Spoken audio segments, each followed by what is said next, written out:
I'm going to share this because this is where these carburetors will get you. See down that center hole? That jet comes out. I have a special screwdriver. That thing unscrews, and then the brass tube that goes up the center, right there, in the very center, that comes out. That thing has a bunch of holes, and you really need to take that out to clean that properly. If you don't, chances are it will not get cleaned, and the carburetor either will not run properly or it'll surge on low idle. Now I have ones, I bought the ones for the Briggs carburetors, but they're pretty much the same. They're a special screwdriver. They're not your standard flathead. I mean, if you're careful, you might be able to get in there with a standard flathead, but those, they make a special, two special screwdrivers for that on purpose. That's one of them. There's another one. I gotta find it. There it is. Because it's fatter, so that it gets in between the brass without chewing it up. And also, it's a good idea to shoot a little bit of WD-40 down in there first to loosen it up. But I see dirt. Let me see if I can put the light on. I don't think it's gonna help right now. Yep, see all that dirt down in there that didn't come out? That's all gotta come out, or otherwise this carburetor either would have ran like crap, not ran at all, or surged.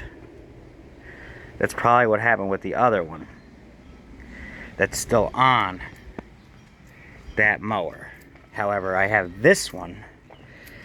It's dirty on the outside, but from what I looked on the inside, it's spotless, at least on the lower end.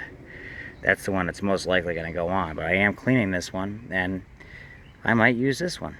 And also, you see the seat right there? That one that's kind of moist right now? That's where the needle goes. It's thin, but if you can get a Q-tip in there and turn it, it helps polish that seat to clean that really well, so the needle closes on it better. The needle has a rubber tip, and that's a metal seat. Sometimes it's the opposite. The needle will be metal tip, and the seat will be rubber. So a lot of times you have to change either one, either the seat. On the Tecumseh carburetors, they're usually, you know, a rubber seat and a metal tipped needle. On some carburetors, it's vice versa. It's a metal seat with a rubber tipped needle. I find the ones that have the metal needle tend to last longer. But those two, if you look at a metal needle tip, if there's a line around it and it has wear on the very tip of the needle, change it. That means it won't seal. So that's what I got to deal with right now. Let me see if I can get that out. Sometimes they get really stuck in there, and if they do, you could strip it, and then that's it. If that happens, what you have to do is leave it and clean it with Carb Clean as best as you can. But if you can get it out, that's the best option. Alright, see? Yeah, I got it. It's just about out, and I used that screwdriver. Sometimes you gotta kind of just knock on it a little bit to get it out all the way, and then the emulsion tube usually follows behind it. Sometimes you just gotta use like get in there with a flathead and push it down, and it'll pop out. There's the jet. That's all dirty and moist. The emulsion tube's next. Usually the best way to get it out is with one of these. It pushes it down all the way. You get in there and push it down. Oh yeah. I'm glad I took that out. Look at how crudded up that is. It would have never ran right. The jets are clogged. So you got the main. You got it going straight through to the bottom, and then you got all these tiny little holes. They're all clogged up. I guarantee on that one, I didn't take this out. That's probably why it's still surged. As far as the leaking, it was the needle and seat. I'm gonna get this with Carb Clean, but that's what it was. So, in fact, I might even throw this back in the ultrasonic cleaner for 5 minutes. Alright, so here's what we got going. The emulsion tubes are cleaned out. I put them in the ultrasonic cleaner, and then I shot carb cleaner through them. And the main jet, even after that, I tried to shoot carb cleaner through it. It was still gunked up. I had to run the welding torch tips through, and I got it out. I was just talking to my one neighbor. He's got the doorbell cameras, and so does the other neighbor right next door, which is good because besides the cameras I run on my property, two other people right next door also have them, which is good to have in case anything were to happen. But anyway, here's the story of a man named Brady. Now, so I was going to use that carburetor, which was off of this motor, but this was the one that I showed last night on the table that I had spare. I thoroughly cleaned it. So I'm going to put this one back together, and we should be able to use this one. It should be fine. As long as it doesn't leak gas, we'll be good to go. If it leaks gas, then I got to try either a different float needle or whatnot. In fact, one other thing I might do is stick a Q-tip down in that needle, down in that seat, just to be safe. But other than that, this sucker is thoroughly cleaned. Thoroughly. I might run a welding torch down that idle circuit too, just to be safe, because it's gunk. Really hard gunk, almost like glue. There's that Harley Davidson lock, by the way, made by Master Lock Company. If anybody knows anything about these, let me know. I don't have the key, but I thought that was cool. Let me show real quick what I'm talking about. So yeah, for cleaning carbs, you just get a set of these. They come in a blue, a blue case. I take it out of there, and these get into all the holes. They have different size ones. So I'm gonna run this one through the circuit jet real quick, just to make sure that one's not blocked up. And then we'll be ready to put this back together. Put the emulsion tube back in, the main jet, and everything, and put it back together. Oh, and I spoke to him about an exterminator, because like I was saying, I don't like using Raid anymore. It's about $200 to have him come out to exterminate one shot. And then if you wanted to, you could set up a contract, say like 3 times a year, and then it might only be like $150 per visit. So that's what I think I'm gonna do. If the ants start to get out of control again, I'm just gonna call up the exterminator and have them do it. I didn't ask him what company it was, but I'll probably just use the same one he's using. Not too worried about mosquitoes or anything else, just mainly the ants. Because I was spending easily $200 a year in Raid and those other chemicals. Why spend the money and do it yourself and put yourself in harm's way of those chemicals if you could just pay someone, have them do it? It makes more sense. It's smarter. You're actually saving money. You're saving your health. And they do a better job anyway. They get the whole property, knocks them out, and then you don't have to worry. So that was good too. We got good neighbors around here. But yeah, I don't know what's up with this circuit jet. I tried to stick the little one through, and it wouldn't go through. So I don't know if the hole is really tiny, or if it's just, it's larger and it's filled with crap. I gotta make sure that's unobstructed. Otherwise it'll surge if it's blocked up on low speed. Yes, I just wanted to mention, I mentioned that to my father about the exterminator for $200. He immediately doesn't want to hear it. He doesn't care that I'm putting myself at risk with Raid, because unfortunately I live with people that don't know how to do things properly or normal. Okay, so what the deal is he's saying, oh well, we have rabbits and we have a garden. I don't think it would hurt the rabbits. One, rabbits, wild rabbits, they come and go. And two, they wouldn't go by the garden. Okay, it's supposed to be non-hazardous. It just kills the insects. So I told him, what do you want me to do? When they start coming up on our kitchen counter again, or in my room, or in other people's rooms, then say something? I said, do you agree with me, or do you disagree with me? Is Raid bad for you? Why do I have to deal with this? And then at age 55, worry about if I'm going to get cancer, and spend the money on the Raid, when you can just call them out here, have them do it properly, even if it's just one time, and be done with it. And that's just one instance where I want to do things properly, but people I live with don't understand how to do things properly, and you can't communicate with them. So that's why the sooner I'm out on my own, the better, because then I can do things the way I want to and properly. And so anybody in my past who came here and I pushed them out of here, now you get why. Okay, I was embarrassed to have people come here. Certain people I didn't care. Certain people I did care. One, because they just showed up. I was supposed to meet up with them. They weren't supposed to just show up here. And two, it's embarrassing. But that's, at 36, I shouldn't even still be here. That's why I'm saving hard to get out on my own, so this way I can do things my way anyway. Bottom line. I just figured I'd mention that. I say, hey, listen, the exterminator is only $200. I was spending that much in those chemicals anyway and putting my health at risk. I'm just going to call the exterminator next time. He says, well, you got to talk about that with your mother. I said, oh, okay. Well, fine. We'll wait until the ants are on the counter and in all the rooms, and then I'll have to talk with her. That's all.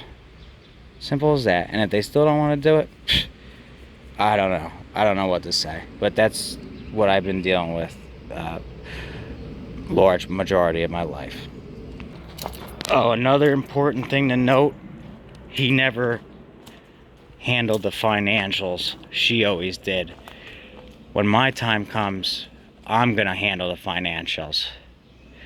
I know how, and I know how to do it well. I'm good with that stuff. And when I get married, if my spouse wants equal say in how to handle the financials, awesome. And if not, I'll handle the financials. Either equally as a team, or I'll handle it. The way he's got it, he's the man. He doesn't handle the financials. He says, you gotta talk to your mother about it, because he doesn't know how to deal with that stuff. He never did. I do. I have for a very long time. And it's very important to know how to deal with financials. It's very important to have a checking account, a checkbook, write checks, okay, pay your bills, get a credit card early on, build up your credit, have a good credit rating, right? Pay your bills on time. Don't just pay the minimums. If you can, pay it off in full or as much as you can. And that's how you have a high credit rating. Okay, usually 800 or above. 775, it's anywhere from 775 to 850. 800 and above is the top tier. That's how you handle your financials. When it comes to buying a car, you don't lease it. I mean, you could do it that way if you know you can pay the payments in full on time every month. But see, for someone like me, I bought my vehicle outright. It's done. I don't have to worry about that type of stuff. That's how I like to do things, because the vehicle is mine. I own it. It's in my name. It can't be repossessed in case something were to happen. Those are all important things to learn, okay? So besides working on small engines and being mechanically inclined, being financially,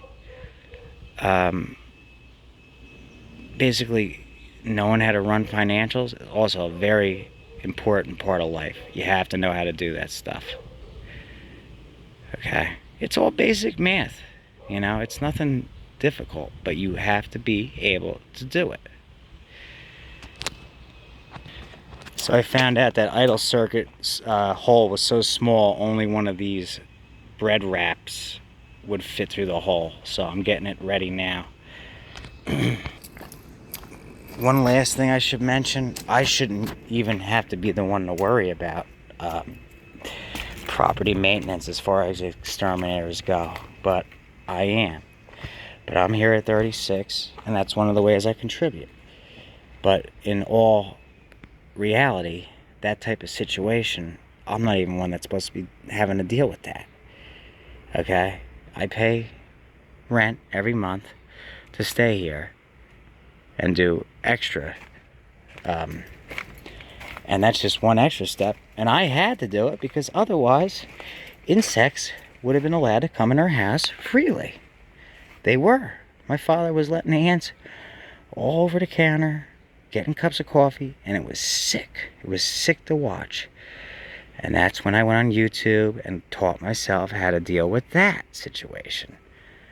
But now, realizing the cost to just have a professional come, it makes more sense to just have the professional come. That was something else I taught myself on YouTube. I have taught myself a lot of things using YouTube. No joke. YouTube is the greatest tool ever to come into existence. I wish it had been around much sooner than it did. You know, I started using it heavily in about 2015, really heavy. A year or two after that, you could teach yourself anything. How to fix your car, how to fix any machine. You could teach yourself how to learn a different language. You can do anything with that YouTube. It's amazing. It's an amazing tool. So you younger guys, now, you don't know how good you have it. It's never been so good ever, as far as that goes. So you should be very thankful about that. All you got to do is go on YouTube, type in how to, whatever it is you want to learn. Boom. Tons of videos will come up. You take the time, you watch it, you learn it, and you apply it. That's simple. Now, no wonder that idle circuit was surging. That hole is so small. Even this bread clip, you know, what do they call these things? Twist ties. Even that one's not thin enough to get through that hole. So I gotta find something even thinner to get in through that center hole and make sure it's cleared. Or if it's not clear, it will surge, and we're not gonna have that again. Alright, I think I got it. I didn't find a piece of metal that thin, but what I did do was I shot carb clean through there. It went through, and then I took a special air nozzle and shot, and the air did go through. So I think we're good to go. So we're going to reassemble the carburetor right now, and that's going on that mower. And then hopefully, one, it's going to run great, and two, it's not going to surge. Not that mower. I'm sorry, that mower. She's all back together, and she's as clean as a baby's behind. Let me see where this air fuel thing is set. See, the way they have these is you can only adjust a quarter turn unless you were to cut it off. But they're made where they're already almost set properly anyway, so that quarter turn is all you need to get it perfect, usually. But I mean, if you were like putting this on a souped up mini bike, then yeah, sometimes you might need to adjust that further, and then you would just cut that one area off that stops it from swinging any further. But that's why they put that there. They don't want you messing with that. And these are old, so they just did that because they knew not to adjust it the wrong way, because this leads to a little tiny like needle on the end of it. So if you were to push that in, if you were to turn that in too far, this butterfly could damage that. So that's one of the reasons why that's like that. But it's set right there. And also right there, see that? There's 3 tiny holes. You got to make sure those are clear too. And I'm going to run the those wires through, make sure those holes are clear. I did run carb cleaner through them, but I am going to get them there too, because those have to be clear too. If they're not, those will also cause a problem. It's all part of air-fuel mix, and if one's blocked, that's where you get that surge, because it's starving for air or fuel, one or the other. Looks like the phone might be almost dead because I can't see it. I better plug it in. Yeah, it was at 4%. I hope it doesn't shut down since it was that low. I'm going to pause it in a second. I just want to mention one thing. It's funny. My first time through kindergarten, the only thing I can remember from that time, we had to bring stuff in. I brought in drumsticks, and a kid took one of them and put it in his mouth. That's the only thing I remember about that time period. The second time through kindergarten, I can't remember it at all, which is so weird. How can I remember the first time, but not the second time? And then first grade, I can remember pieces of it. Second grade, barely. Third, I can remember some. Fourth and fifth, I remember clearly. It's odd how there's pieces that are just gone. But the furthest one back, I can remember that one specific thing. But the second time through, I can't remember anything about it. That's so weird. It's weird how memory works. And I have really good long-term memory. I can remember things all the way back to our first house. 3, 4, 5 years old. I learned how to ride a bike, 2 wheels, at 2 years of age. The nurse said that was impossible. Your brain isn't developed far enough yet to be able to do it at that age. And I forget what age she said it was. I think it was 4 or 5. I was on 2 wheels at 2 years old. Crazy, huh? Alright, I'm going to let this charge. I'm going to start putting that carburetor back on, and then when it's on, I'll show the end result. Just want to show this real quick before the phone dies. My brother found this. He saw it on Nelson Circle. It's a top-of-the-line Husqvarna rear-wheel drive. It looks like it was barely used. Guy said it just won't start. It's bad gas. It's top-of-the-line Craftsman. HOP. I gotta put this phone back on charge now. That is a $300 mower right there. That's a win. Alright, the phone's charged back up. Good enough to where I don't have to worry about it dying on me. Obviously, a couple things have occurred since I put this back on the charger. The Husqvarna I picked up, which has been posted. And that carburetor I thoroughly cleaned. It's on. It's not leaking.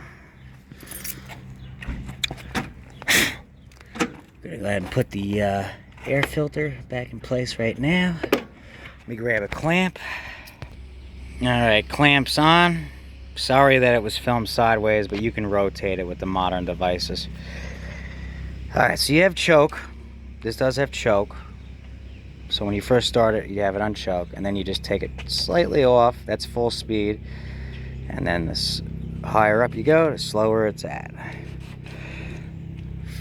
Fresh gas in the tank. Fuel line's good. It's got the fuel shut off on it. Carbs entirely hooked up. Brand new fuel filter. I did notice that I accidentally dropped a little bit of dirt in that tank when I transferred the gas out of the other tank. However, there is a screen, so that should stop that issue. And let's go ahead and start her up now.